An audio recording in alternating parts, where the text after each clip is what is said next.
There's more homes coming on the market. They're taking a lot longer to sell. Less of them are actually selling, and prices are coming down. Is it a buyer's market?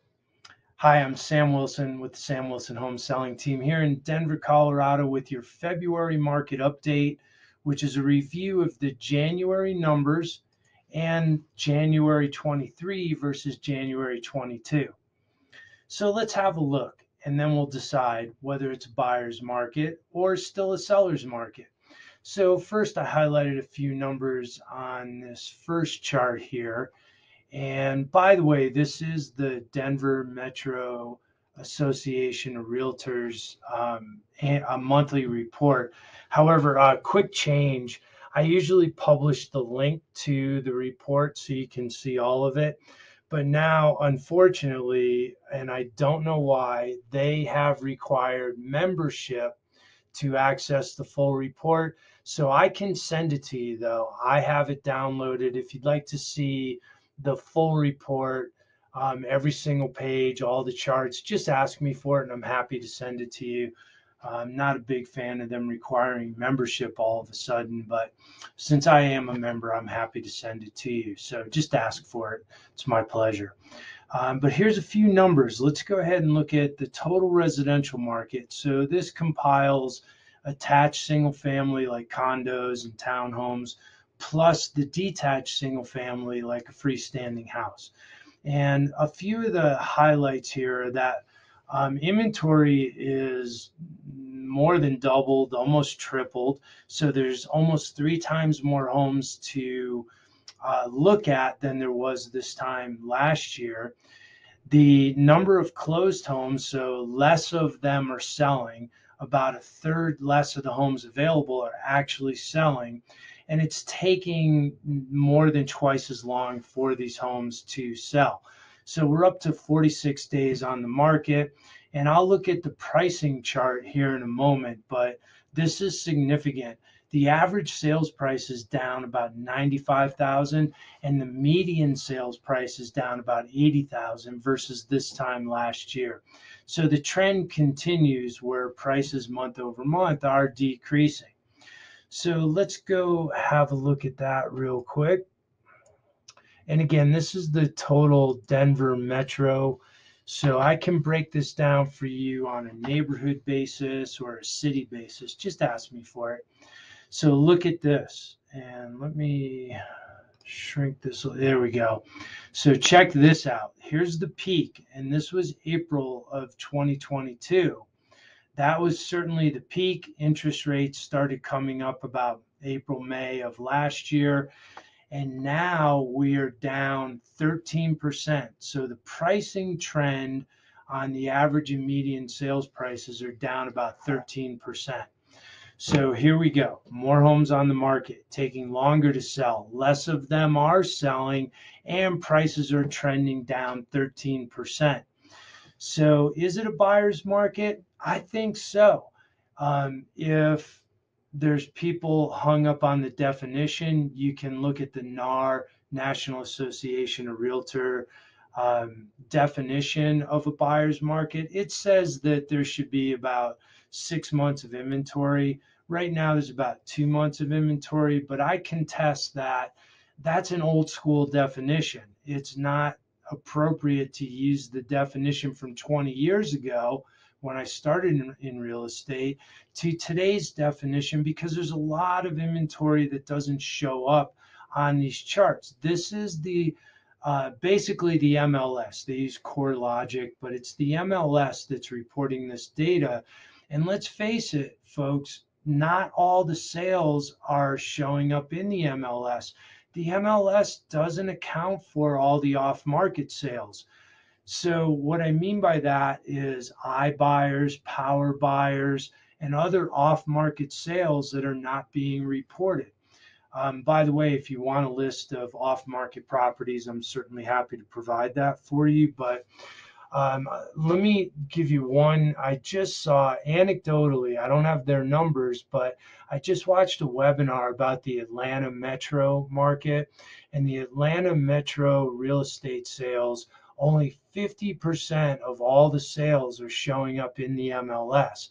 For Denver, I don't have the exact number, but I'm going to say it's somewhere between 10 to 15% of all the sales that are being conducted off market. In other words, they never make it to the MLS. And you've seen the commercials there or heard them on the radio. There's a lot of companies out there that'll offer to just buy your house without ever listing it.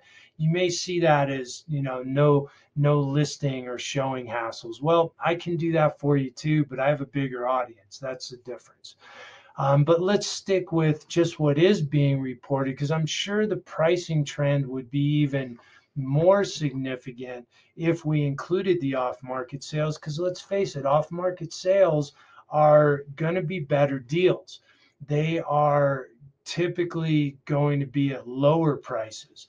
But for the properties that are being offered to the entire market, to all the buyers out there, those are down 13%. So with that, I do think the market favors buyers, and I'll go so far as to say it's a buyer's market. And on top of all this, even with the recent increase in the Fed overnight interest rates that was widely reported last week, mortgage rates actually ticked down a little bit. Yep, that's right.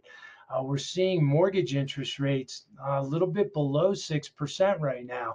And I'm not a mortgage broker, so I'm not here to give you all the mortgage details, but we have people that you can talk to about that. So if you are looking to purchase a home right now, I would say the market is definitely favoring you as a buyer.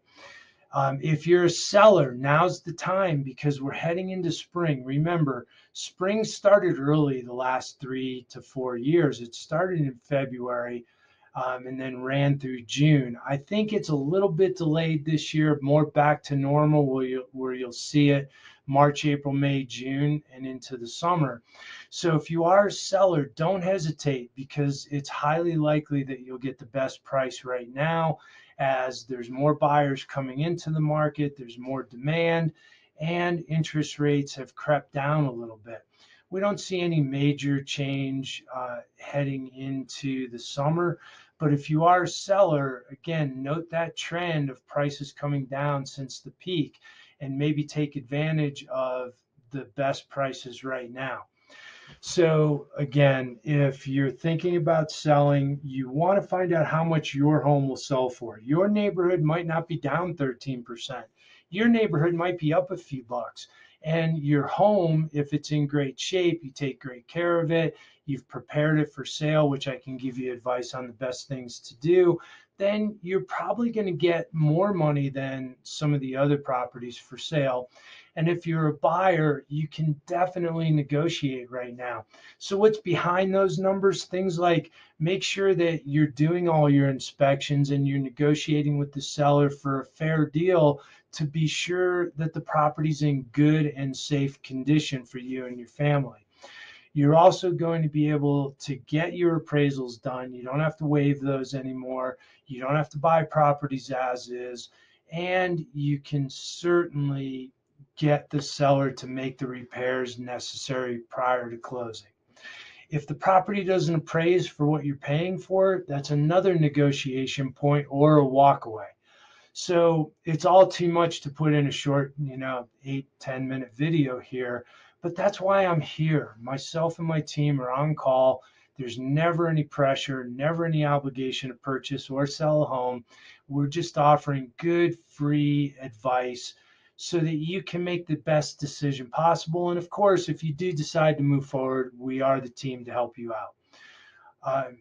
So if you have any questions, if you want to find out how much your home is worth, if you want to find out if it's a good time for you to buy, if you want to learn about things like fix-up loans for the property that you do buy, and many other options, including no down payment and down payment assistance, please call, click, text, or email anytime. I'm Sam Wilson, the leader of the Sam Wilson Home Selling Team, and we're here to help you make that good decision. Call, click, text, or email. It's all in this blog or in the video here. and we'll be happy to talk to you today.